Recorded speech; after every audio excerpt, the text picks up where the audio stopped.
alhamdulillahi yettore wodani Allah alladhi o lahu mo wodani ma fi samawati kala konko woni ka asma'uji wa ma fil ardi e kala konko woni ka leydi walahul hamdu ko kanko wodani yettore nden fil akhirati kala hara wa huwa al hakimu kanko woni nyenyudon e nyawore makko al khabiru humpitido on kala hunde ya'lamu himo andi ma yaliju kala konko natata fil ardi kaledi wa ma yakhruju minha e kala konko yaltata e mayri wa ma yanzilu e kala konko jippoto minas samai immorde ka asama wa ma ya'ruju fiha e kala konko jawata ka asama ton wa huwa arrahimu ko kanko woni hinnotodo on al-ghafuru hafrowo on bakkatu wa qala alladhina kafaru wi be ya heferbe la ta'tina sa'atu darngal aratamen gulmaku yonelaɗo bala wona ko wi'uɗon kon wa rabbi mi wondiri jomi an la ta'tiyannakum ngal aray on alimil ghaibi immorde ka on anduɗo ko wirni la ya azubu anhu suɗanakimo mithqalu zarratin ko fotata e gabbun zarra fis samawati ka asma'uji wala fil ardi wona ka leydi wala asgharu wona ko ɓuri fanɗude min dhalika gabbun zarra wala akbar wona ko ɓuri mawnude illa fi kitabin siwana ɗum fo no windi kalawhil mahfuz mubinin ko ɓangi liyajzi alladhina ko fiyo yoɓu ɓen amanu gomɗinɓe wa amilu salihati ɓe golli golleli moƴƴi yamiraɗi ulaika ɓeɗo lahum no wodani ɓe maghfiratun hafranal wa rizqun karimun e arsike tedduɗo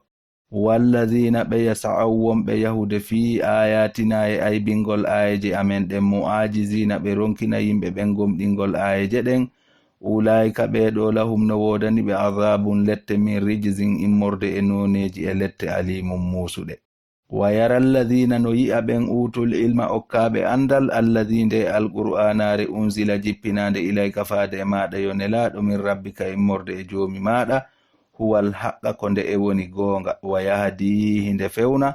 ila siratin faade e lawol al aziz on lanɗo tedduɗo alhamidi yettiniɗo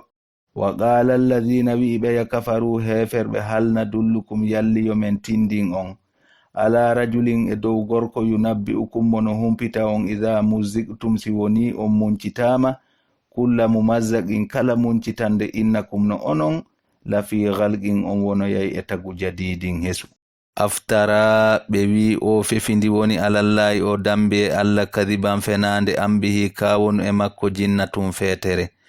balilladhina siko woni tumɓen la yu'minuna bil akhirati ɓen ɓe gomɗina lahara on fil azabi ɓe wono yayka nder lette waddalalil ba'id ɓe woni e majjere woɗɗinde gay e gonga on ka aduna afalam yaraw e ɓeyi ali woni ila ma bayna aydihim faade konko woni yeeso maɓɓe wa ma khalfahum e konko woni ɓaawo maɓɓe minas samai immorde asama on wal ardi e leydi ndin inna sha'asi meɗen yiɗuno nakhsifu bihim men munnidayno e maɓɓe al arda e leydi ndin aw nusqit alayhim ma men liɓa e dow maɓɓe kisafankunte lette minas samai immorde ka asama inna fi dhalika andu woni e koko jantaɗo la ayatan mande molanande likulli abdin wonande kala on jiyaɗo munibin tubowo rutto wala gada atayna dawuda gonɗi men okki annabi dawuda minna immorde amen fadlan ɓural ya jibalu men wi ko onon yo pelle awwibi rutte ma'ahu wondude e makko ka subbun hinali wattayra e colliɗin wa alanna lahul hadida men newinani mo kadi jandi ndin ani imal gollu sabigatin dolokkaji jandi wa qaddir eɓɓa fi sardi katafodi wa amalu salihan golle ko moƴƴi innino min joma daali bima ta'maluna kala konko golloton basirun komi renuɗo wali sulaymana rihan wodani annabi sulaymana hendudun ghuduwuha dawgol mayru on shaharun ko ka yarete lewru wa rawahuha kirndol mayru on shaharun ko ka yarete lewru wa asalna lahu men ilinanimo aynal qitri bundu sila wa minal jinni no e jinnaji ɗin man ya'malu ɗin ɗino golla bayna yadayhi e sago makko bi izni rabbihi e dungaye jomi makko wa man yazikh kalangin onyingin minhum immorde e majji an amrina gay e yamirore amenden nuzighu men meɗinaygi min azabi sa'ir immorde e lette yite huɓɓange ya'maluna lahu hiɗi gollanamo ma yasha'u kala konko o faala min mahariba immorde e mahugol kuɓeje towɗe wa tamathila e nandollaji wa jifanin e looɗe kal jawabi waɗe wano beeli wa quduri rasiyatin e wureje feŋiɗe e imalu golle ala Dawud yo ɓengure Dawuda shukuran yetton nemaji Allah ɗin wa qalilun kono fanɗi min ibadiya immorde e jiyaɓe am ɓen ashakur yettay ɓe nemaji Allah ɗin falamma qadayna tumande men nyawno alayhi e makko almauta mayde nden ma dallahum tindinali jinnaji ɗin ala mawtihi e dow mayde makko nden illa dabbatul ardi si wona riɓay koy ka nder leydi ta'akkulunde koye nyamuno min sa'atahu tuggordu makko ndun falamma gharra tumande o fukkino tabayyanatil jinnu non ɓangani jinnaji ɗin allahu kanu ɗiwi sindo men laatino ya'lamuna alghayba meɗen anduno ko wirni ma labisu men nyiɓatano fil adhabil muhin e nder ɗe lette hoynoje lagad kana gomɗi laatike li saba'in wonande saba'iyankoɓen fi maskanihim ka koɗanɗe maɓɓe ayatum mande molanande jannatin nakoji ɗiɗi an yaminin ka sengo nyamo wa shimalin e ka sengo nano kulu joma dali nyame min rizqi rabbikum immorde arsike jomi mon on washkuru lahu yetton nemaji makko ɗin baldatun leydi mon ɗin tayyibatun ko laaɓundi wa rabbun jomi moɗon ghafurun woni hafrowo on bakkatu fa aradu ɓe ɗurni gay e yettugol nemaji Allah ɗin fa arsalna alayhim men wurti e dow maɓɓe saylal arimi ilol dolnugol wa baddalnahum men wattitirani ɓe bi jannatayhim nakoji maɓɓe ɗin jannatayni e nakoji ɗiɗi zawata uklin jomiraɗi dimɗe gamtin haɗuɗe wa athlin e lammuɗe wa shay'in e hunde min sidirin immorde e lekkoy sidir qalilin seeɗa dhalika koko jantaɗo jazaynahum woni ko men yoɓitiriɓe bima kafaru sabu konko ɓe yeddi wa hal nujazi tawsi men yoɓitiray ɗum ɗon illal kafura si wona on dulluɗo wa ja'alna men waɗi baynahum hakkunde maɓɓe wa baynal qura e hakkunde nden saare allati barakna fiha ndende men hebbini barkiji e muɗum ɓuranca e zahiratan feeñodirɗe wa qaddarna men eɓɓi fiha kasare ton assayra yaadu ndun siru joma dali yahe fiha kasare ton layaliya jemmaji an wa ayyaman e nyalorma aminina hara ko on hooliɓe faqalu ɓe wi'i rabbana jomi amen ba'id woɗɗidir bayna asfarina hakkunde yaadu amen ndun wa zalamu anfusahum ɓe toñiri wonkiji maɓɓe ɗin geddi faja'alnahum men waɗi ɓe ahaditha yewtirteɓe fimum wonande ɓen iwtirɓe ɓaawo wa mazzaqnahum men muncitiɓe kulla mumazzaqin kala muncitande inna fi dhalika andu woni e koko jantaɗo la ayatin mandeji molanaɗi li kulli sabbarin wonande kala o muñotoɗo fewndo sattende shakurin yettowo nemaji Allah ɗin o weltoraɗi walagad saddaqa alayhim gonɗi gongi e dow ɓeɗo iblisa zannahu sikke makko ɗen fattaba'uhu ɓe jokkimo illa fariqan si wona fedde minal mu'minina immorde e gomɗinɓe ɓen wa ma kana lahu latanaki iblisa alayhim e dow ɓen ɗon min sultanin doole illa lina'lama si wona fiyo men feññi man yu'minu bil akhirati on mono gomɗini lahara on mimman huwa e on wonɗo min hagay e lahara on fi shakkin himo e sikke wa rabbuka jomi maɗa ala kulli shay'in e dow kala hunde hafizun ko o renuɗo gulmaku yonelaɗo udu'ul ladhina nodde ɗin sanamuji za'amtum ɗi aƴotoɗon ko reweteɗi min dunillahi ko wori Allah la yamlikuna sanamu wawata nafugol wona lorrugol mithqala zarratin ko fotata e gabbun zarra fi samawati ka asma'uji wala fil ardi wona ka leydi wa ma lahum alana sanamuji ɗin fihi ma e leydi e kammu min shirkin kafi dede e laamu wa ma lahu alana Allah minhum immorde e sanamuji ɗin min zahirin wallindirteɗo wala tanfa'u shafa'atu nafata tefore nden indahu ka Allah ton illa liman azina lahu si wona on mo Allahu on dunganoyi yo tefu hatta idha fuzzi'a hasi woni ɗenƴere nden ittoyama an qulubihim gay e ɓerɗe maɓɓe ɗen qalu yoga maɓɓe wi'ana yoga maza qala rabbukum ko hen ɗum woni ko jomi mon daali qalu malaika ɓen wi'a alhaqa ko gonga wa huwa al aliyu kanko woni towɗo on alkabiru mawɗo on gulmaako yonelaaɗo man yarzuqukum ko hombo woni mono arsika on minas samawati immorde ka asma'uji wal ardi e ka leydi qulillahu wi'uɓe ko Allah wa inna no menen aw iyyakum ma onon la ala hudan woni e peewal aw fi dalalin ma e majjere mubinin ɓangunde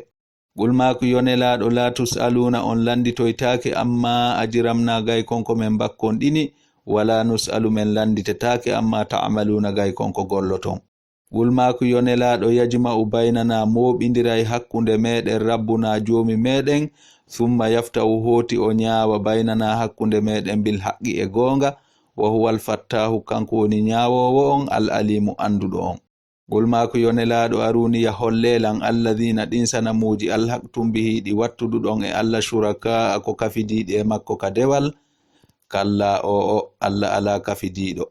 bal ko woni goonga huwallahu kanko woni Allah reweteɗo on al azizu lanɗo tedduɗo on al hakimu ñeñuɗo on ka ñaawore makko wama arsalnaka men nelalima yo nelaɗo illa kaffatan linnasi si wona e dendanangal yimɓe ɓen bashiran ko a wewlinirowo gomɗinɓe natal aljanna wa nadiran ko a jertinirowo heferɓe natal yiite walakinna ko woni tun akthara nnasi ko ɓuri hewde e yimɓe ɓen la ya'lamuna ɓe anda ɗum wa yaquluna hiɓe wi'a mata hadha alwa'du hende say woni fodore nde lette ɗen jippoto in kuntum son laatike sadiqina gonguɓe gulmaako yonelaaɗo lakum no wodani on mi'adu yawmin fodore nyalande la tasta'khiruna nde on nennitotako annugay e muɗum sa'atan beru sa'ihun gotum wala tastaqdimuna on aditotako kadi fodore nden wa qala alladhina wiɓe yakafaru heferɓe lan nu'mina men gomɗinta bi hadha alqur'ani nde alqur'anare wala billadhi bayna yadayhi wona ɗen defte kadi aditiɗe nde walaw tara sindo atini izi zalimuna tumande tawi toñoɓe ɓen mawqufuna ko darnaɓe inda rabbihim ka nokku joomi maɓɓe yarji uno rutta ba'aduhum yoga maɓɓe ila ba'adin faade e yoga alqawla kongol yaqulu alladhina no wi'a ɓen istud'ifu lo inanoɓe lilladhina wonande ɓen istakbaru mawnintininoɓe lawla antum si wonano onon lakunna men laatotono mu'minina gomɗinɓe qala alladhina wi'a ɓen istakbaru mawnintininoɓe lilladhina wonande ɓen istud'ifu lo inanoɓe anahanu e ko menen sadadnakum wonno ko sakki on anil hudagay e pewangal ba'da isjaakum ɓawde pewangal ari on bal ko woni gonga kuntum on laatike mujrimina bomɓe wa qala alladhina wi'a ɓen istud'ifu lo inanoɓe lilladhina wonande ɓen istakbaru mawnintiniɓe bal ko woni gonga makrul layli on fewjanno men jemma wanna haari e nyalorma iz ta'muruna na fewndo yamirayno ɗon men an nakfura billahi nde men yeddata Allah wa naj'ala lahu men waɗanamo andadan shirk wa sarrun nadamata feddeji ɗin ɗiɗi suuɗa nin seɗen non lamma ra'awul azaba tuma nde ɓe yi'i lette ɗen wa ja'alna al aghlala men waɗa kolomboje ɗen fi a'naqi alladhina e dow daaɗe ɓen kafaru heferɓe hal yujzauna tawsi ɓe yoɓetake illa ma kanu si wona konko ɓe laati ya'maluna ɓe gollayno wa ma arsalna men ne laali fi qaryatin e saari wo min nadhirin waajotoɗo illa qala si wona wi'ay mutrafuha alɗinaɓe saare nden innano menen bima ursiltum bihi konko nulida ɗon e muɗum kafiruna ko men yedduɓe wa qalu ɓe wi'ana hanu ko menen aktharu ɓuri ɗuɗude amwalan jawle wa auladan e ɓiɓɓe dini ɓe julɓe wa mana hanu men wonal bi mu'azzabina letteteɓe gulma ko inna rabbi anduno joomi an yabsutu rizqa himo yanyana arsike liman yasha wonande ummo o yiɗi wa yaqdiru himo ɓittinana ummo o yiɗi walakinna ko woni ton akthara nnas ɓuri hewde e yimɓe heferɓe ɓen la ya'lamuna ɓe anda wa ma amwalukum ɗe jawle mon wonali wala auladukum wona ɓe ɓiɓɓe mon billati nden hunde tugarribukum ɓannayde on indanaka amen ga zulfa badal darja illa man amana si wona on gomɗinɗo wa amila salihan o golli ko moƴƴi ko yamira fa ulaika ɓen ɗon lahum no wodani ɓe jaza'u di'fi joddi sowandi bima amilu sabu konko ɓe golli wahum kamɓe fil ghurufat ɓe wonoyay e soroji aljanna aminuna hara ko ɓe hooliɓe walladhina ɓen yas'auna ɓe no yaha fi ayatina e aybingol ayeje amen ɗen mu'ajizina ɓe ronkina yimɓe ɓen gomɗingol ayeje ɗen ulaika ɓe ɗo fil azabi ka nder lette muhdaruna woni ko ɓe tawnete qul maaku inna rabbi anduno joomi an yabsutu risqa himo yanyana arsike liman yasha'u wonande ummo o yiɗi min ibadihi immordeji yaaɓe makko ɓen wa yaqdiru lahu himo ɓittinana ummo o yiɗi wa ma anfaqtum si wonko nafquɗon min shay'in immorde e hunde moƴƴere fa huwa kanko Allah yukhlifu o lontinay ɗum wa huwa kanko Allah ghayru raziqina woni moƴƴo arsikowo wa yawma yahshuruhum janto nyande Allah moɓidiroyta shirkayɓe ɓen jami'an ɓe dendangal e kala konko ɓe shirkiri summa yaqulu hoti o dalana lil malaikati wonande malaika ɓen a haulayi e ɓeɗo iyakum ko faade e moɗon onon kanu wonno ko laati ya'buduna no rewayno qalu malaika ɓen wi'a subhanaka senade wodanima anta waliyuna ko an woni heftuɗo e fiyakuji amen ɗin min dunihim ko wori ɓe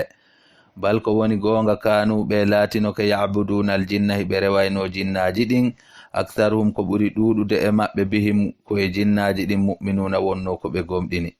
fal yawma hande la yamliku wawana ba'adukum yoga moɗon li ba'adin wonande yoga naf'an nafa tefugol wala darran wona lorra lettugol wana qulu men wi'ana lilladhina wonande ɓen zalamu toñuɓe ɓe yeddi Allah zuqu meɗe azaban nari lette yite allati ɗen lette kuntum biha ɗe latino ɗon e muɗum tukadhibuna hiɗon fennayno wa idha tutla si jangama alayhim e dow maɓɓe ayatuna ayji amen bayyinatin feeñuɗe qalu ɓe wi'a ma hadha o wonali illa rajulun si wona gorko yuridu himo faandi an yasuddakum de o sakkoto on amma kana gay konko laati ya'budu no rewayno aba'ukum babiraɓe mon ɓen wa qalu ɓe wi'a ma hadha nde deftere wonali illa ifkun si wona fenande muftaran fefindande wa qala alladhina wi'i ɓen kafaru heferɓe lil haqqi wonande alqur'anare nden lamma ja'ahum tumande nde ari ɓe in hadha ɗum wonali illa sihirun si wona mbilewu mubinum ɓanguɗo wa ma ataynahum men okkali ɓe yimɓe makka ɗo min kutubin defte yadrusuna haɗe hiɓe janga ɗum wa ma arsalna men nelali ilayhim faade e maɓɓe qablaka ko adimayo nelaɗo min nadhirin wajotoɗo wo wa kadhaba alladhina yeddi ɓen min qablihim ko attiɓe wa ma balahuɓe heferɓe makka ɗo ɓe yottaki mi ishara sappaɓal ka jawle ma ka jutugol gurdan e ka ngureji ma ataynahum konko men okkunoɓen aranɓe fa kadhabu ɓe yeddi rusuli nelaɓe an ɓen fa kayfa kana taskino wattinirno nakiri lette an ɗen e maɓɓe qul maku yo nelaɗo inna ma'idukum ande komin on wajorde bi wahidatin ko hunde wotere an taqumu lillahi ko nde darantoɗon dina Allah kam masna ɗiɗo wa furada e goto goto summa tatafakkaru hoti miijitoɗon andon ma bi sahibikum alda e wondiɗɗo mon on min jinnatin fetere in huwa o wonali illa nadhirun lakum si wona ko jertiniray ɗo on bayna yaday fi konko woni yeeso azabin lette shadidin tiiɗuɗe gulmaku yonelaɗo ma as'alukum milandaki on min ajirin joddi fa huwa ɗum lakum no wodani on in ajiriyan joddi andin wonali illa alallahi si wona ko faade Allah wa huwa kanko Allah ala kulli shay'in e dow kala hunde shahidun ko seediɗo gulmaku yonelaɗo inna rabbi anduno joomi an yaqdhifu himo bugo e nelaɓe makko ɓen bil haqqi gonga on allamul ghuyubi kanko woni anduɗo on ko wirni gulmaku yonelaɗo ja al haqqu gongal islamu on ari wa ma yubdi ul batilu mere nden fuɗɗitotako wa ma yu'idu nde ruttotako gulmaku in dalaltu si woni mi majji gonga on fa innama adillu anduko mi majji kon ala nafsi no fawi wonki ankin wa in hitadaytu si woni mi feewi fa bima yuhi ko sabu o alqur'ana mo wahayni ilayya faade ar rabbi joomi an innahu no kanko Allah sami'un ko onanowo qaribum ɓattiɗo walaw tara sindo atini id fazi'u tumande ɓe ɗenƴoyi ka dargal fala fawta hara laworgal ala wa ukhizu ɓe nange min makanin immorde e nokkure qaribin ɓattinde ɗum woni ka qaburuji wa qalu ɓe wi'a amanna bihi men gomɗini alqur'ana on wa anna lahumut tanawushu ko honno wodiranta ɓe imanu min makanin ba'idin immorde e nokkure woɗɗinde ka imanu on ɗaɓɓeteɗon wa qad kafaru bihi gomɗiɓe yeddino alqur'ana on min qablu ko atti wa yaqdhifuna ɓe bugo bil ghaibi ko wirni kon min makanin immorde e nokkure ba'idin woɗɗinde wa hila hede bainahum hakkunde maɓɓe wa baina ma yashtahuna e hakkunde on iman mo ɓe falete kama fu'ila wano huwira nonon bi ashiyaihim gartoɓe maɓɓe ɓen ka keferu min qablu ko adiɓe jantaɓe ɗo innahum no kamɓe kanu ɓe laatike fi shakkin hiɓe sikke muribin hattirde e sikkitade